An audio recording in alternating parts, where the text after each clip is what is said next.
So I have officially stumbled upon what I consider to be one of the worst Naruto lists ever created. See, I'm somewhat of a ranking and explaining aficionado, especially when it comes to the world of Naruto. So I don't try to be too critical when I see other people taking a crack at it. I do it for a job. Professionally, for me to sit there and critique somebody else who's doing it as a passion project or simply just for fun is kind of rude. You know, unless, of course, it's awful. Tie us into the fact that this list wasn't generated by some random child online, but instead The Gamer, a website dedicated to all things anime and game news. And thus, not only the person writing this article is also technically doing it professionally, but also you would assume that they would have a fair amount of knowledge on what they were talking about. And my God, does that not seem to be the case with this list? See, because it was just yesterday that I was emailed this list with the simple message attached. Hopefully one day you can debunk this. And while I'm usually not much one for debunking things, I clicked on the link anyways because I was curious about how this list was going to be formulated. And I should have known from the second I read the title of this list, every major Naruto ninja from weakest to strongest officially ranked, that I should have known that there wasn't going to be too much sense in the rest of this article. Because, what is a major ninja? On top of that, if you're constraining yourself to only ninjas in the Naruto world, then you better keep some key people off the list, because there is a lot of very strong people in the Naruto universe who are not ninjas, and thus all but immediately all of my red flag antennas were lifted, as I, with relative certainty, knew that this ninja list was most definitely going to include the likes of the Otsutsuki, not include a lot of characters who are most definitely major ninja, and completely bungle anything even remotely resembling a power ranking, which is why today I want us to take a look at this article together so we can try and help right some of the wrongs that were perpetuated in this article. So hopefully if any of you in the future are trying to make a power ranking of characters in Naruto, you don't make these same mistakes. So think of this more as a cautionary tale than a debunking. And while we are going to be trying to fix this list of the top 50 strongest characters in Naruto, I wouldn't necessarily consider this my top 50 characters in Naruto ranked and explained list, because that would take me literal ages to film. That'd be my first 2-hour video. Genuinely, I think it would kill me. If we ever, though, one day get a gold plaque, maybe we'll do it then. So today we're talking debunking the worst Naruto power ranking I've ever seen. Before we get into all that business, guys, please, for me, like this video, subscribe to the page, and hit that noti bell. And if you guys love the idea of me building out lists from your favorite anime and manga, go ahead and follow my other channel, The Weeb Commander, where instead of talking about Naruto and Boruto, I talk all other anime and manga. Or if you guys want to see me try to bring anime to the real world, go ahead and follow my brand new page, Anime IRL, that I've made with Chris Barnett, Stephen He, and Danny Mata, where we take real life challenges to the anime world. Or if you just want to hear me talk about anime, guys, go ahead and follow my anime podcast, Talk is Anonymous, where me and Danny Mata break down everything that happened in anime and manga this week. It's available on YouTube, Spotify, and Apple Podcasts. Before we get into all that, today we're going to talk about our favorite recurring sponsor to the page, Beam. I don't know if you can tell by my eye bags, but as I've gotten older, I found it much harder to fall asleep. And as somebody who definitely needs to be on top of their game to do their job like I do, lest I give a half-hearted performance in a video and disappoint 100,000 people, trying to find healthy ways to allow me to get a full, restful night of sleep has become massively important to me. Because if I sit down in this chair with anything less than a perfect night of sleep, well then,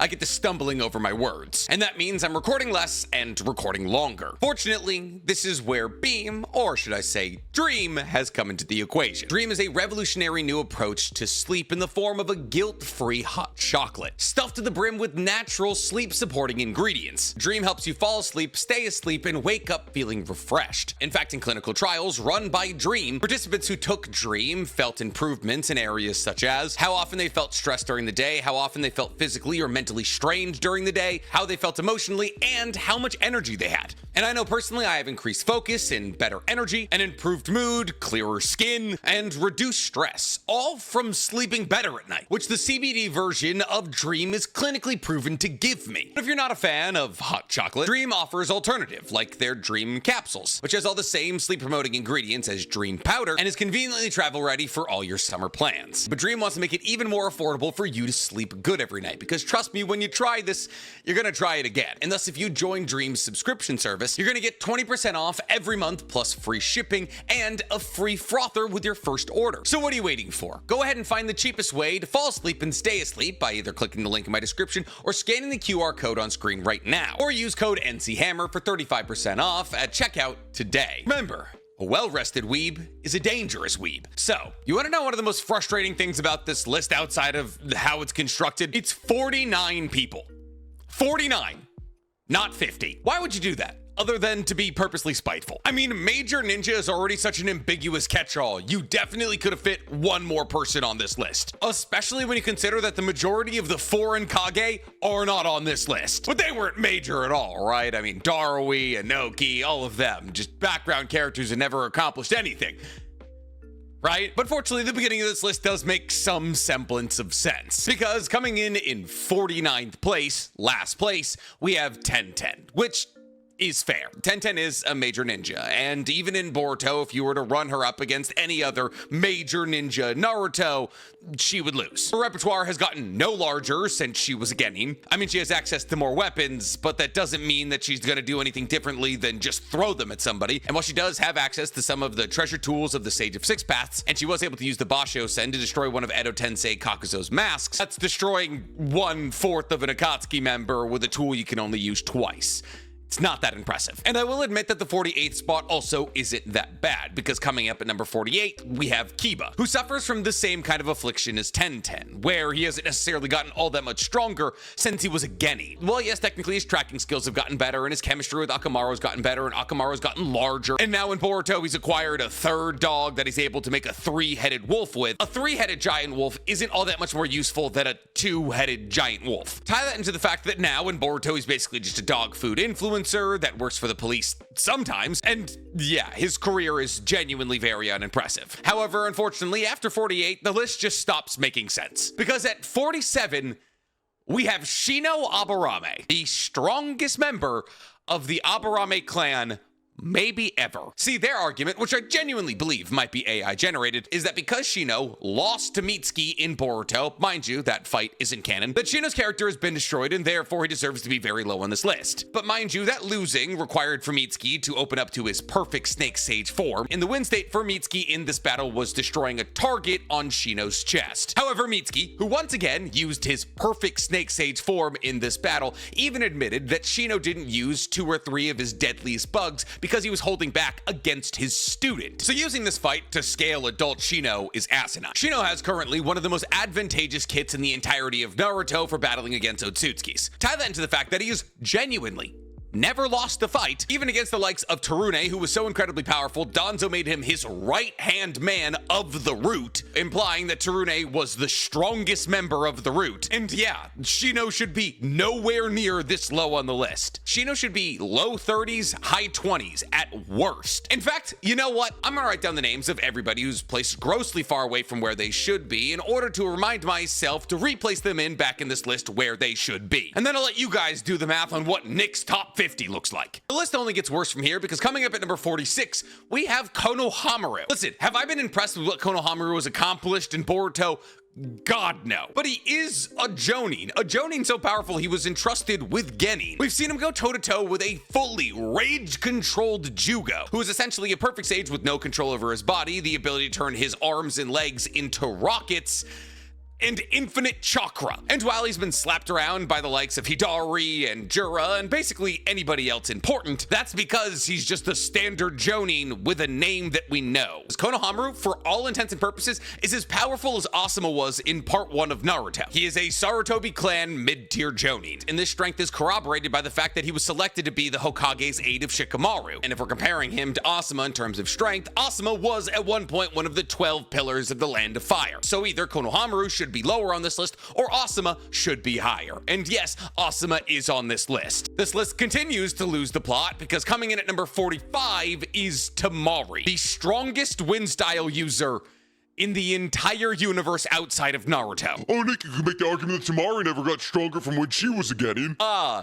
No, you couldn't. See, Temari is a genin, was strong enough to go toe-to-toe with the likes of Shikamaru, sweep in and save the day when Shikamaru wasn't strong enough to take on Tayuya, cut down an entire forest with her sickle weasel, and so much more. And while yes, in Shippuden, she doesn't get nearly as much plot development as she gets in part 1 of Naruto, she does knock back Madara with her wind release. In fact, her wind release is so incredibly powerful, it knocks some sense into Madara and makes him summon his Susanoo. Now, I'm not gonna say that Madara used his Susanoo because he was afraid of Temari.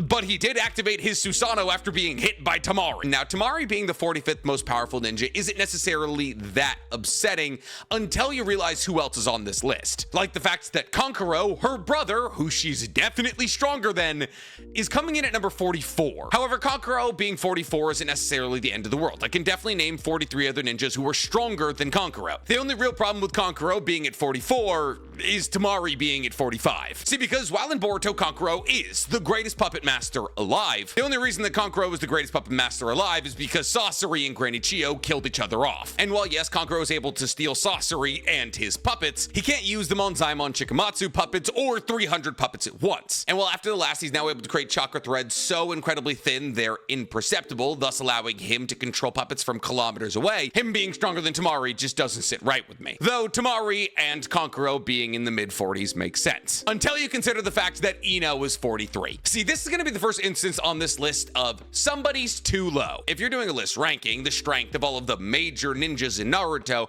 the first three should be Tenten, Kiba, and Ino in some kind of form. Because while I will admit that Ino is the most useful out of those three, she's not necessarily stronger than either of those two. Pretty much the most impressive thing we've ever seen Ino do is finding a way to send her mind transfer jutsu in two directions at once, which allows for her to be able to control two people at once. But when you compare that to things that we've seen other Yamanaka, like her father Inochi, like the mind-body disruption jutsu that allowed him to force an entire group of hidden sand ninja to fight against each other to the death, then all of her combat feats are just not that impressive. However, there's multiple sides to being a Yamanaka. There's spy work and reconnaissance and sensory. And when it comes to the sensory side of being a Yamanaka, Ino's probably the strongest Yamanaka we've ever seen, which is why she's now in charge of not only the interrogation unit, but also the sensory unit. But this isn't a ranking of usefulness. This is a ranking of power. And thus Ino should either be 49, 48, or 47, not 43. She's not stronger than Kankuro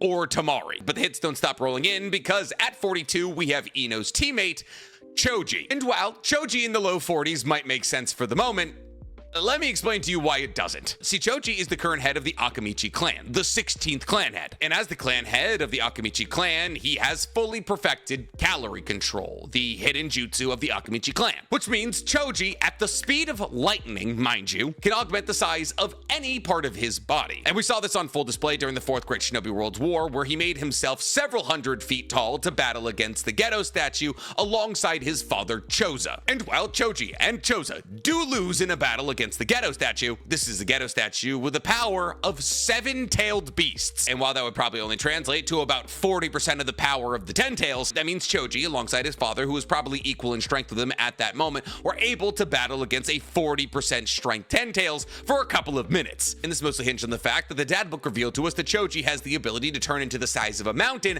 at the speed of lightning. Tie that into the fact that he's now fully mastered butterfly mode, allowing him to fly in this mountain-sized form, and you have one of the most formidable fighters in the entirety of the Naruto universe. And Choji's placement, like I said, while it isn't necessarily offensive that he's in the low 40s, is made more offensive by the fact that Kurenai is 41. Oh, but Nick Kurenai's the greatest genjutsu user in all of Konoha. Well, she was in the very specific time period between the Uchiha Massacre and Sasuke's rise to power. That's like Babe Ruth being the greatest baseball player of all time when only white dudes who were plumbers during the day were allowed to play against it. Listen, I love Kurenai as much as the next guy, but the grand total of her achievements in the entirety of Part 1 and Part 2 of Naruto boil down to losing to Itachi. And the only rationale for Kurenai being placed at 41 is that she's a Jonin. Everybody on this list is Jonin or higher, except for Naruto, because he's still a Genin. So Kurenai is in a weird spot on this list. I would say either don't put her on this list because we don't have enough feats to scale her, or place her in the mid-50s. But to say that she's stronger than Tamari, Choji, Shino, and Kankuro is crazy. It's made worse by the fact that one spot below her is the current 8th Hokage, Shikamaru Nara. Though bringing up Shikamaru's current form is actually probably kind of disingenuous to any argument about how powerful he is, because he's probably the weakest he's ever been as Hokage. Listen, Shikamaru is is not strong. Recent light novel feats have revealed to us that as the Hokage's aide, he's not even tree level. However, as a team coordinator, or even if he's given enough time to contemplate what he's gonna do, he's deadly enough to take on the likes of Temari, Hidan, reincarnated Asuma, and a lot of other potentially deadly foes. But genuinely, if I do believe you're scaling the individual strength of characters in Naruto, Shikamaru being at 40 makes a fair amount of sense. I just don't like Kurenai being the spot one away from him. Yeah, Shikamaru's intelligent, but without prep time, he doesn't really accomplish all that much. And it's right around here that I would place Konohamaru. Konohamaru has achieved a fair amount combat feat-wise, but nothing to make you say, oh, send Konohamaru to the front lines of combat, which is kind of how I feel about Shikamaru. Now, immediately after Shikamaru, we have at 39, Hinata Hyuga. And once again, this isn't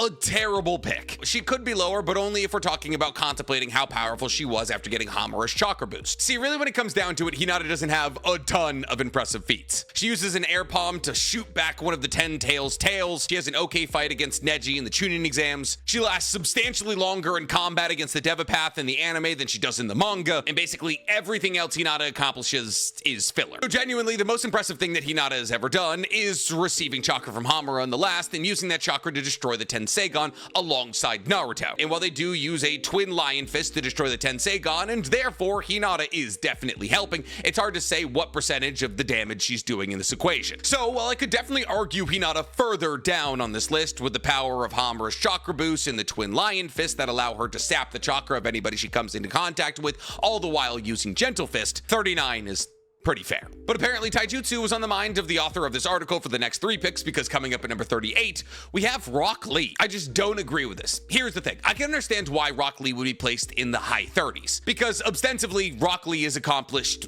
next to nothing. Pretty much in every scenario where Rock Lee would have shined in Shippuden, Might Guy shined instead. Might Guy got to fight Kisame 3 separate times. Might Guy got a 1v1 against Madara. Might Guy had a rivalry with Kakashi that everybody loved, while Rock Lee kind of sat on the side for all of it. However, strictly off the back of Rock Lee's Part 1 feats, which are giving Gaara the best fight he's ever had, battling against Kimimaru one-on-one, and basically defeating Sasuke, it's clear that Rock Lee has an equal to or greater amount of potential than Might Guy. And thus, when anyone ever scales Rock Lee low, I always tend to say that it's incorrect, because there's no reason for us to believe that Rock Lee isn't nearly as powerful as Might Guy. Yes, Rock Lee has less feats, but he has the exact same kit, training regimen, and outlook on life. Sure, Rock Lee hasn't opened the 8th gate, but that's because Might Guy did it for him. So I believe Rock Lee should be lower, within 1 or 2 spots of Might Guy. And since we're gonna move Rock Lee, we can move his former teammate to his old spot,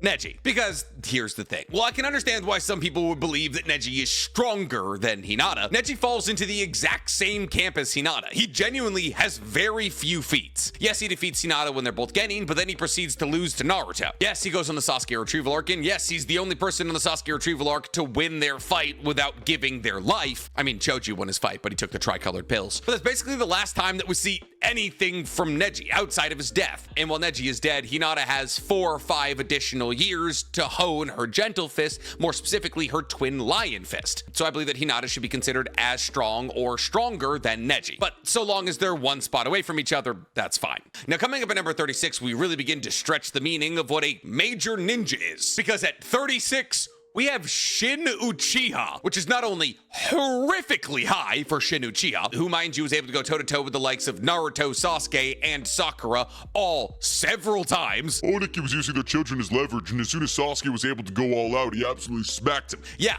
but that's adult Sasuke with a 6-Tome Rinnegan. Do you realize how high that bar is? On top of that, Shin Uchiha is not only major, but also not a ninja. Shin Uchiha is a child that Orochimaru found had the ability to have any foreign tissue grafted onto his body and accept it without fail. He's also not an Uchiha, which I believe is where this poster is getting the idea that he might be a ninja. But Shin Uchiha in the mid-30s is insane. He should be in the mid-10s. Any antagonist in Boruto who's able to go toe-to-toe with any of the members of Team 7 should be in the mid-10s. And it's right around here in the mid-30s where Choji and then Shino should go. Because Shino could absolutely dust Choji in a 1v1. Getting big doesn't matter in a battle against bugs. In fact, it probably hurts you. Especially when you consider the fact that Shino has a bug that burrows itself into the body of his opponents, and if his opponents aren't able to feed that bug the exact amount of chakra it needs, it grows and grows and grows until eventually it eats its way out of you. But placing Shin Uchiha at 36 is only made more offensive by the fact that Sakura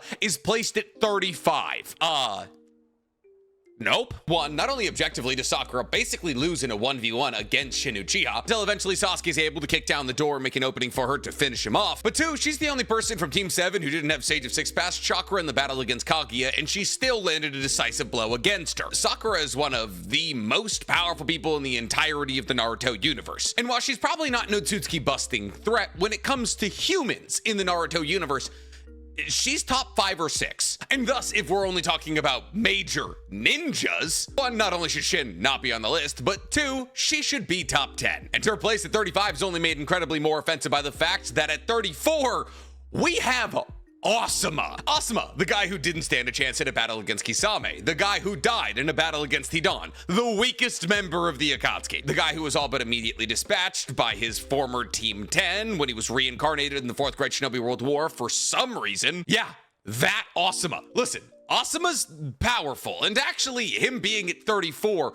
makes a lot of sense for his ranking because of the original Konoha Jonin that we got to know, Kurenai, Might Guy, Kakashi, Asuma. He was definitely able to hang in there with the likes of Kakashi and Might Guy. While he was definitely third in strength out of those four, those were four very formidable ninjas. So Asuma clocking in at 34 makes sense. But Asuma being more powerful than Sakura is laugh out loud funny bad. So while this is technically a good ranking, as Asuma was one of the 12 pillars of the Land of Fire, implying that at a moment in time he was one of the 12 strongest people in the entirety of the Land of Fire, he is not stronger than Sakura. Now technically you can make the argument that I made earlier that Konohamaru should be roughly about as strong as Asuma was in part 1 of Naruto, and therefore you can make the argument for Konohamaru being this low on the list, but I think I liked where we put him. And it's at this point that the list gets pretty difficult. One, from like a general sense perspective, and two, because a lot of the people on this list are just objectively not ninjas, which skews who should be where. And I think that point begins to make sense when I say out loud that Killer Bee is number 33, which just doesn't sound right, especially if we're implying that Killer Bee just barely ekes beyond Asuma in power. Killer Bee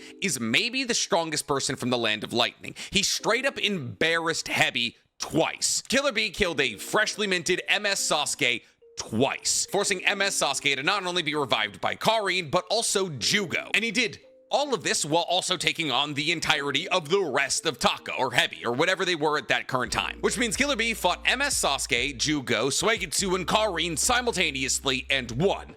Twice. On top of this, Killer Bee's contributions in the Fourth Great Shinobi World War cannot be ignored. Not only was he so powerful that just like Naruto, he was never pulled into the ghetto statue, but he also was able to, in his fully transformed Jinchuriki state, shove a tailed beast ball back down the Ten Tails' throat. He was, prior to Naruto fully mastering Kurama, the strongest Jinchuriki on Earth, while also simultaneously probably being the best swordsman on Earth. Tie that into the fact that he knows all of the nintaijutsu of the Hidden Cloud, and yeah, 33 is much too high, except for the fact that basically everybody on this list, excluding some outliers, is stronger than Killer Bee. So how is 33 too high? Well, we've been dancing around it for too long. There's 10 Otsutsukis on this list, and not a singular one of them is a ninja. So the reason that Killer Bee is too high is because if this was truly a list only scaling the ninja in the Naruto universe, Killer Bee would be in the mid-20s. However, within the confines of a strongest characters list, which this is, Killer Bee being low 30s makes sense. I would place him somewhere closer to 30 or 29, but 33 isn't the end of the world. There's a couple of people that pop up after Killer Bee that just are objectively not stronger than him, like our 32 spot,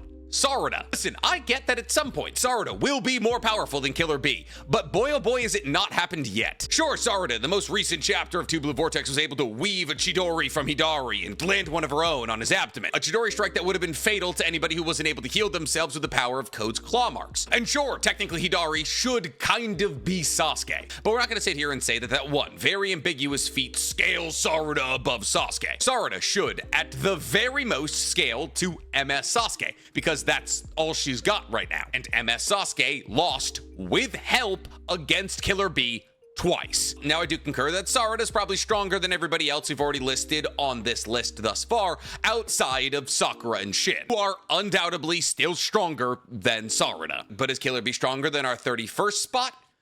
Once again, probably. Because coming up at 31, we have Mitsuki. And while Mitsuki has shown infinitely more potential in Tubular Vortex than Sarada has, that doesn't necessarily mean that Mitsuki is stronger than Killer B. See, yes, Mitsuki is a perfect Snake Sage, and it seems as though he's now able to maintain it for an indefinite amount of time, meaning he can use his Snake Sage mode without a risk of injuring his body. And since we've never seen a perfect Snake Sage before, it's kind of hard to scale what that means for Mitsuki. However, we have seen from Mitsuki thus far the ability to land a surprise attack on Kawaki that knocked him out, and the ability to somewhat pressure Boruto, though not really. Boruto wasn't trying, and he was also trying to communicate with Mitsuki. And thus I would reckon that Mitsuki, while possibly stronger than Sarada, still isn't stronger than Killer B, but will be eventually. So if we're scaling on potential, then yeah, Sarada and Mitsuki will surpass Killer B, but we're not scaling on potential. However, the first person on this list, who I do genuinely believe is probably stronger than Killer B, is Gaara. And that's who we have at our 30 spot. See, Gaara at 30 isn't terrible, but I don't think it's correct. See, Gaara established himself, even without Shukaku in the 4th Great Shinobi World War, to be one of the strongest Kage on Earth. And I would argue without a shadow of doubt in my heart that he is currently the strongest Kage alive. And thus, well, if I was making my own ranking, Gaara would probably exist somewhere in the high 20s to mid 20s in terms of strength. The reason that I believe the placement of Gaara at 30 on this list is incorrect is because of who comes after it. See, because here's the thing. Gaara was instrumental in the stopping of the first meteor from Madara. While a lot of the stopping the meteor was tied into Inoki's lightweight boulder jutsu, was also Gaara stopping an entire meteor, a feat that genuinely we haven't seen replicated outside of the Suicide Corps and Sasuke. Tie this into the fact that Gaara was instrumental in the sealing of the majority of the Edo Tensei shinobi, was able to use his Grand Sand Mausoleum to seal Oroshiki for a couple of minutes, and that's in Otsutsuki, was able to protect the entirety of the Hidden Sand Village from a bomb created by Deidara, and genuinely I believe if we're considering Kage not named Naruto, Gaara should probably come in second place, which is why Tsunade coming in at 29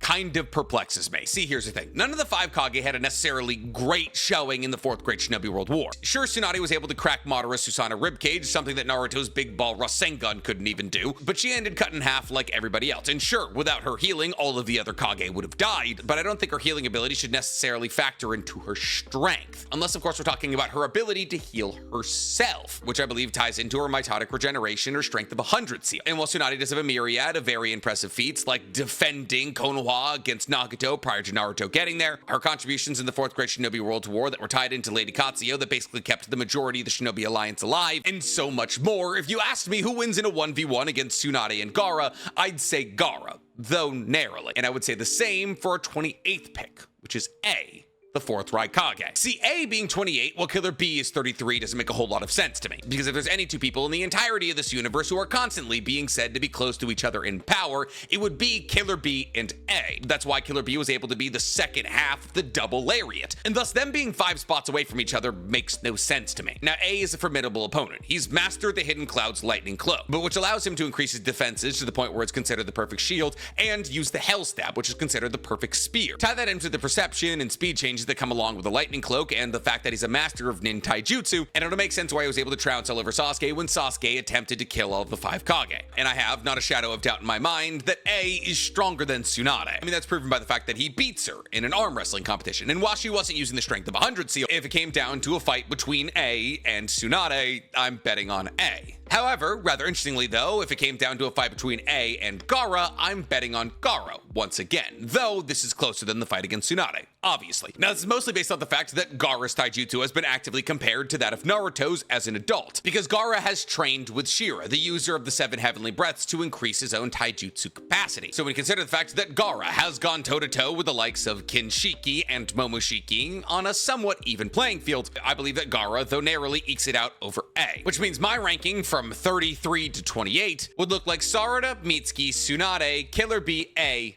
Gaara. And it's post this coalition of Kage and children who are apparently decided to be major when Inoki, Darui, and Mei are not on this list. Oh, Nick, what about Korotsuchi? You can forget Korotsuchi. Is where we start to get into the real heavy hitters, because coming in at number 27 is rather bafflingly Kawaki. See, Kawaki at 27 is wild. Listen, I get that in the Boruto manga right now, Kawaki is getting thrown around in basically every singular fight he enters into. I mean, he's already lost to a Special Claw Grime, Jura, Boruto, Mitsuki, and Code, but Kawaki is obviously not to be trifled with. He is, whether you like it or not, the key antagonist to Boruto. He is obviously going to be able to finally tap into the powers of Ishiki and become as big of a menace on Earth as Ishiki was. However, he doesn't have a timer, and even if you ignore the fact that he has has lost basically every single fight he's been involved in Two Blue Vortex. Losing to Jura, Boruto, and Code basically means nothing. Those are the three most powerful people outside of Ishiki we've ever seen in the Naruto universe, and him losing to Mitsuki was a surprise feat. There's genuinely no real reason for us to believe that Kawaki is weaker than Ishiki. Kawaki is a fully Otsutsufied body. He can fly, he can use all of the abilities of Ishiki, he has all of Ishiki's memories and all of Ishiki's skills. And while it is probably kind of crazy to assume that Kawaki is as powerful as Ishiki, unfortunately, nothing's explicitly told us that he's not.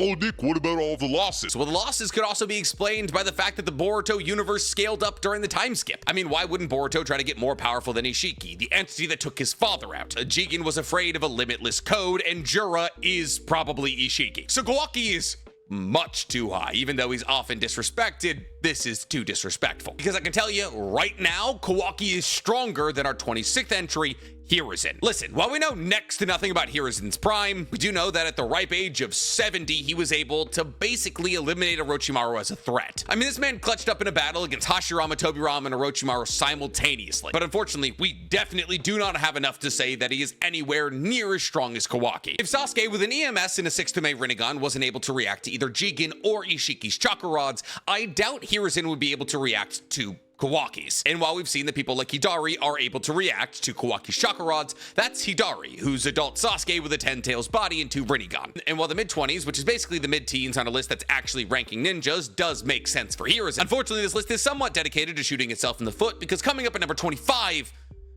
we got Danzo, which, like, once again, Danzo being in the mid-20s makes a fair amount of sense, but him being below Hiruzen is asinine. Danzo's entire character arc is built around the fact that Hiruzen was stronger than him, both mentally and physically. You think if Danzo was actually stronger than Hiruzen, he wouldn't have just killed Hiruzen himself instead of sending a league of assassins? Sure, Danzo gives MS Sasuke a good run for his money. Sure, Danzo has an insane amount of chakra that we don't talk about enough because he's able to pull off Izanami no less than a dozen times. Sure, technically without Obito's interference, Danzo would have been able to kill MS Sasuke. But if killing MS Sasuke is a bar for being in the mid-20s, Killer B should be in the mid-20s, because Killer B would have done it twice. On top of that, outside of the battle against Sasuke, Danzo's only feat is stealing Shisui's eye, which we know from the light novels that he had to freeze him with Yoji Aburame's bugs to do. Hiruzen is stronger than Danzo, and Danzo doesn't deserve to be one spot away from Hiruzen. In fact, I'd probably take Gaara in a battle against Danzo. So Danzo is 3 or 4 spots too low, and Hiruzen is too high, because I would make the argument that Hiruzen might be stronger than our 24th spot, Tobirama. See, I'm not going to go with the argument that Hiruzen was able to defeat Tobirama in battle, because we all know that Orochimaru hadn't mastered Edo Tensei at that point, and therefore that wasn't a full-strength Tobirama or Hashirama. See, when power ranking the Hokage, you run into a problem roughly in the middle, and that problem is called Tobirama and Hiruzen. See, a lot of people tend to believe that Tobirama is stronger than Hiruzen, mostly because he's related to Hashirama, he's the second Hokage, he creates a bunch of really cool and really powerful jutsu, but that doesn't necessarily mean that Tobirama perfected any of these jutsu. See, because while Tobirama did create Flying Raijin, Shadow Clone, and Edo Tensei, it's well noted that he's not as good at Flying Raijin as Minato, and not as good as Edo Tensei as either Kabuto or Orochimaru. And thus any level of Edo Tensei that he was able to use is probably comparable to what Orochimaru uses in the battle against Hiruzen, if not lessened. And Hiruzen was able to overcome that and beat Orochimaru. And I'm assuming in any one-on-one straight-up battle that Tobirama wouldn't have access to the DNA of people as powerful as himself and Hashirama. He's not necessarily as big a gravedigger as Orochimaru. But Flying Raijin is a legit skill, and a scary one at that. But it's also something that Hiruzen is very aware of. As Hiruzen knew Tobirama very well, he served on Team Tobirama, and his predecessor Minato also used it. So while I would possibly make the argument that Hiruzen is stronger than Tobirama because only Hiruzen and Hashirama were ever known as the god of shinobi, it is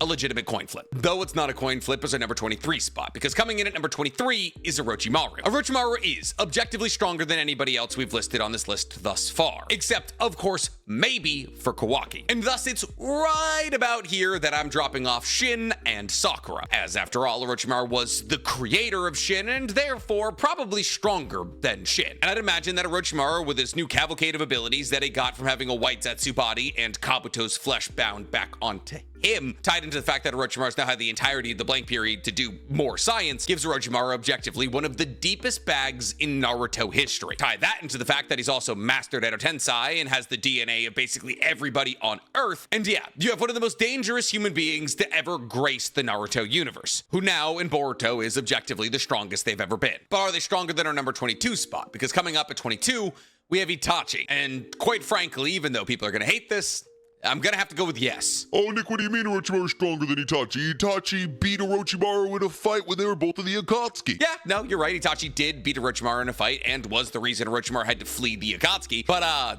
since that moment, Itachi hasn't gotten any stronger, and Orochimaru's strength has quadrupled, if not more. See, mind you, that battle against Itachi was prior to Orochimaru mastering Edo Tensei, getting a White Zetsu body, and all the techniques of the Sound Village 5, Hebi, and 2 decades of time to do more scientific ninjutsu research. Well, Itachi does obviously dispatch of the strongest version of Orochimaru we've ever seen, his 8-headed snake form, that was, once again, not the version of Orochimaru we're talking about. We are talking about Boruto Orochimaru versus alive Itachi. Now, the reason I throw the caveat of alive in there is because if we're talking about Edo Tensei Itachi, then he probably gives Orochimaru a good run for his money. And thus, if we're considering a dead version of Itachi as his peak power, then yes, I'd say he's possibly stronger than Boruto Orochimaru, though it is very close. But I'll tell you right now what's not close. Peak power Orochimaru or peak power Itachi versus Jiraiya. And the reason that's important is because coming up at 21, we have Jiraiya. I love Jiraiya as much as the next person, and while Jiraiya probably wins against Orochimaru pre-4th Great Shinobi World War and wins against any alive version of Itachi, if we're considering peak power Itachi as Edo Tensei Itachi and Boruto Orochimaru's peak power Orochimaru, they both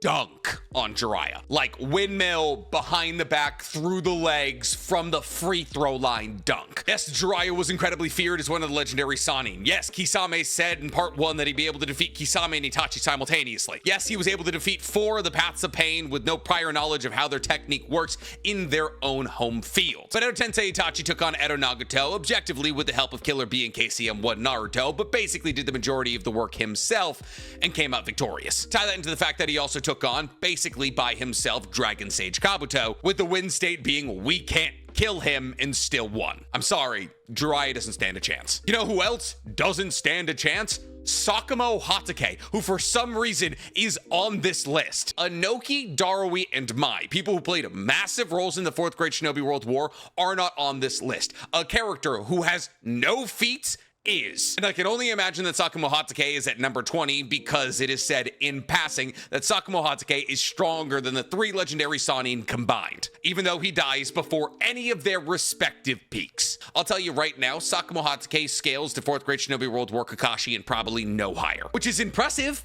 absolutely, but it means that he should be in conversation with Gaara, Tsunade, and A, and no lower than that. Ridiculous that he was considered a major ninja. However, fortunately for me, the next spot does make sense, because coming up at 19, we have Nagato. Nagato is fortunately not only a ninja, but also stronger than everybody else we've listed on the list up until this moment, except for maybe Kawaki. In fact, actually, this is just about where I would place Kawaki. Just pretty good standing to be in if you're Kawaki, though not his full potential, obviously. If we're considering that Edo Tensei Itachi is the strongest version of Itachi that we've seen, then we have to consider Edo Tensei Nagato as the strongest version of Nagato we've seen. And that's probably fair. Edo Tensei Nagato was able to return to his healthy body form by absorbing some of Naruto's chakra and was able to command all the powers of the Rinnegan with infinitely refilling chakra. And when you're a full-blooded Uzumaki, infinitely refilling chakra is kind of just a hat on a hat. Tie that into the fact that the only way to get rid of him was to seal him, and you have a legitimate contender for one of the strongest ninjas in the Naruto universe, who would also dunk all over Jiraiya. But yes, he would also beat Boruto Orochimaru and any version of Itachi. Oh, but Nick, Itachi was the person who sealed him. With the help of KCM1 Naruto and Killer Bee, which is a massive addition. And if we're considering Edo Tensei Nagato to be Nagato's strongest form, then we gotta consider at our 18 spot that Edo Tensei Minato was Minato's strongest form. And that literally cannot even be argued. The jump between Minato alive and Minato dead in terms of power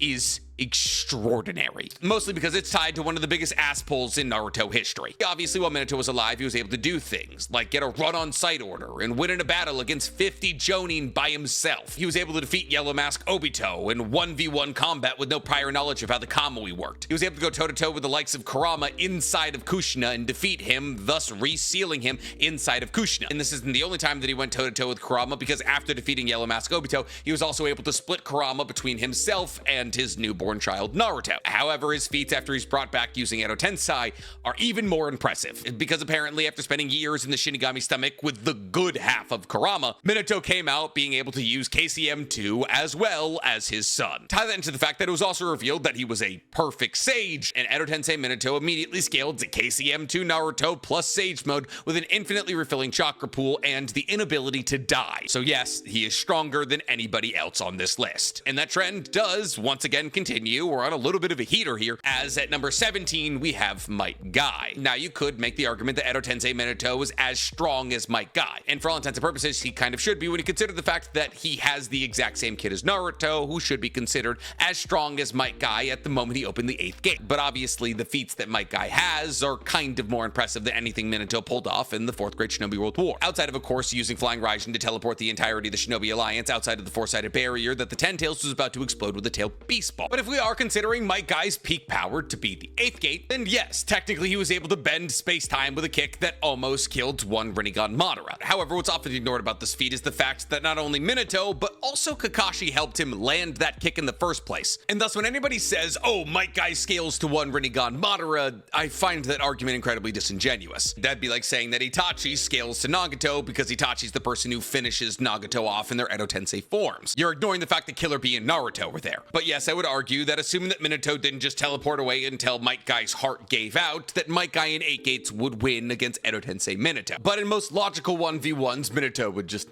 kind of not be there. After Might Guy at 16, we got Hashirama Senju. And this, once again, is a pretty good placement. See, there's a reason that even though technically Hiruzen was the person who stole the title of the God of Shinobi from Hashirama, that Hashirama stole the title of God of Shinobi from Hiruzen. And that's because if one of those two people truly deserves that title, it's Hashirama. However, unfortunately, Hashirama's legacy is somewhat skewed by what he does in the 4th Great Shinobi World War, because Hashirama doesn't appear to be as strong as the legend said he was in the 4th Great Shinobi World War. He loses in a battle to Madara. He struggles against Obito. All of the legends we heard about Hashirama don't appear to be true. And that's for one of two reasons. One, because Hashirama's no longer Asura's reincarnation, and two, because Hashirama, unlike Madara, wasn't brought back in the prime of his life. See, while there's a ton of mystery revolving around how Hashirama died, it's conventionally believed that because his healing factor used mitotic regeneration, like Tsunade's, that he died at a relatively young age on account of the fact of how many times and how often he had used his healing factor, which means that the body that he was brought back with, while it looked young, was technically as old and decrepit as Hiruzen's. And it's corroborated by the fact that peak Hashirama, the Hashirama that battled against Madara on top of Kurama, was able to win that battle. Madara with EMS and a fully controlled Kurama was defeated by Hashirama. However, this non-peak Hashirama that we get in the 4th Great Shinobi World War still pulls off feats like holding down the 10 Tails with his God Gates, giving the substantially stronger version of Madara than the version he was brought back with a good fight, and so much more. And thus, yes, I would reckon that a peak Hashirama Senju is also stronger than 8 Gates Guy, because after all, let's not forget the fact that the thing that allowed one Rinnegan Madara to survive Night Guy was Hashirama's healing factor. But Hashirama doesn't have the ego to take that kick. Now after Hashirama at 15, we have Obito, which is fair because Obito is a 10 Tails Jinchuriki form, something that is very rare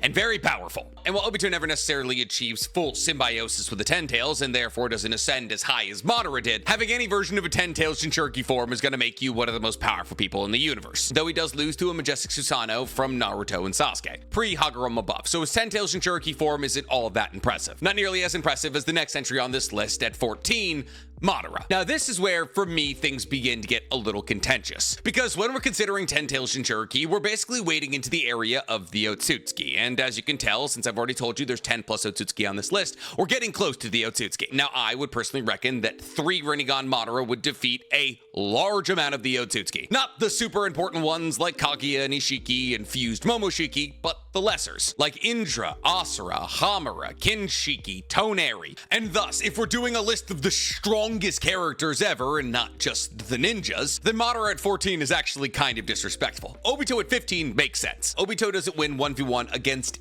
any Otsutsuki. Madara does. And thus it's after Madara that we begin to get into the completely not ninjas category of the Otsutsuki. And for some reason, at 13, apparently the weakest Otsutsuki is Toneri, which is objectively just not true. Oh, Nick, but Toneri got sealed by Oroshiki. With a surprise feat. The weakest Otsutsuki is Kinshiki. Actually, technically, the weakest Otsutsukis are probably Asura and Indra Otsutsuki, who probably scaled to end 4th grade Shinobi World toward Naruto and Sasuke, both of whom were not strong enough to take on any Otsutsuki level threat. And thus, if I'm scaling the Otsutsukis, I'd say it goes Indra, Asura, Kinshiki, Toneri. After all, Toneri cut the moon in half, and the only other people with moon level feats had to collaborate with somebody else to pull them off. Those people obviously being Hagoromo Hamura, Naruto, and Sasuke. This list instead has Toneri at 13, Kinshiki at 12, and then Kakashi just thrown in the middle at 11. Kakashi is probably stronger than Indra, Asura, and Kinshiki, but he's not stronger than Toneri. We're obviously talking DMS Kakashi here, the Kakashi that fought against Kaguya, as this version of Kakashi not only had a Sage of 6 pass boost, but also the strongest Susanoo we've ever seen. And thus, if I was to break down this section of the list, it would, once again, look like Indra,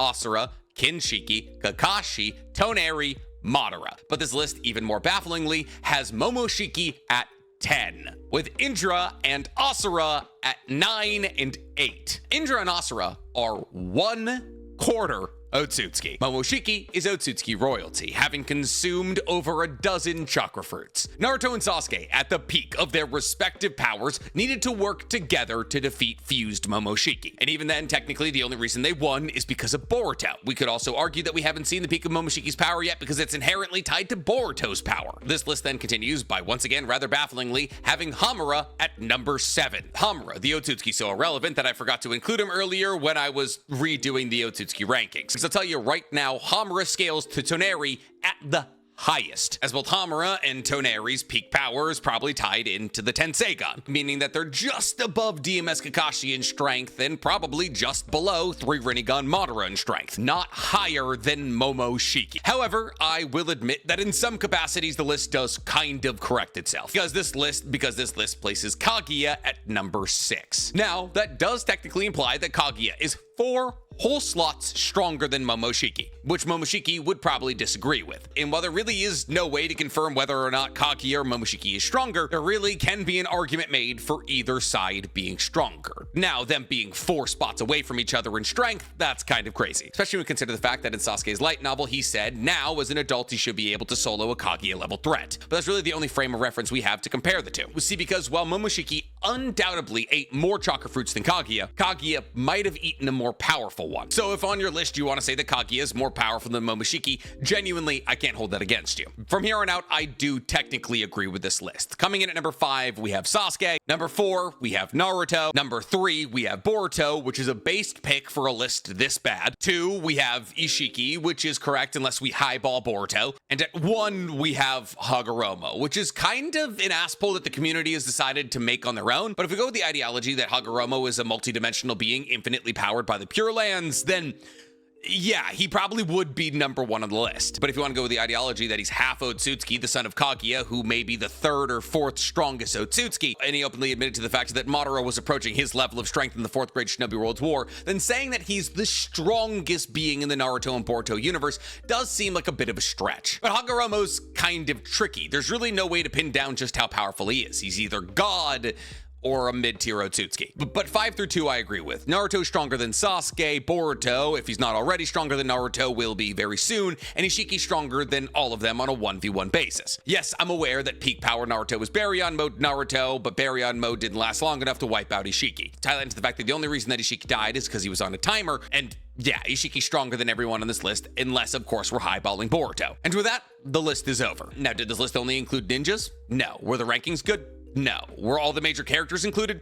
No. But hopefully you were able to enjoy my correction of this 49 character long ranking list. And while I was kind of ambiguous where I'd place a lot of the characters on this list, that's only because if I was more specific, this video would have been 2 hours long. But if you guys ever want me to do a full breakdown on all of the strongest characters in the Naruto universe, well then get us to 1 million followers. And then, and only then, will I dedicate my soul to a video. But if you guys would have augmented this list in a different way, tell me in the comments below. And while you guys are down there, please, for me, like this video, subscribe to the page, and hit that noti bell. Now, if you excuse me, I'm gonna go have 1 million beers.